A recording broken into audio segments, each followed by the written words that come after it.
YSR Congress party వాళ్ళు అడగాలే కానీ అసెంబ్లీకి రండి, జగన్మోహన్ రెడ్డి గారు రండి, ఎమ్మెల్యేలు రండి, వచ్చి మైక్ అడిగితే నేను ఇస్తా అంటే జగన్ ఏమన్నారు మొన్న, సభకి ఎందుకు వెళ్ళమంటే మాకు టైం ఇయ్యరు, వాళ్ళు రకరకాల ఆరోపణలు చేస్తారు, మేము సమాధానం చెప్పడానికి మైక్ ఇయ్యరు, ప్రతిపక్ష స్థానం ఇవ్వకపోతే కనుక అట్లాంటిది కాబట్టే కోర్టుకు వెళ్ళామంటూ చెప్పుకొచ్చారు.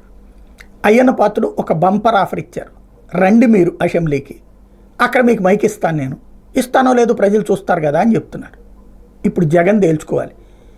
నేను ఎంతముందే చెప్పా, లెక్క ప్రకారం ఇప్పుడు వచ్చినటువంటి సంఖ్యాబలం ప్రకారం గంటలో 52 నిమిషాలు అధికార పక్షం తీసుకుంటే 8 నిమిషాల నుంచి 10 నిమిషాలు మాత్రమే ప్రతిపక్షానికి అవకాశం దొరుకుతుంది, హోదా లేదు కాబట్టి. బట్ వినియోగించుకోండి. మనం ఏమైనా గంటల కొద్దీ ఉపన్యాసాలు ఇవ్వగలమా?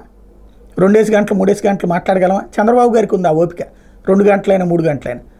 జగన్కి ఆ ఓపిక లేదు కదా, ఎట్లాగో లేదు. పార్టీ వాళ్ళకి 4 నిమిషాలు సూటిగా, ఇవాళ గంటల కొద్దీ మాట్లాడితే బోరు కొట్టి జనాలు టీవీలు తిప్పేస్తారు.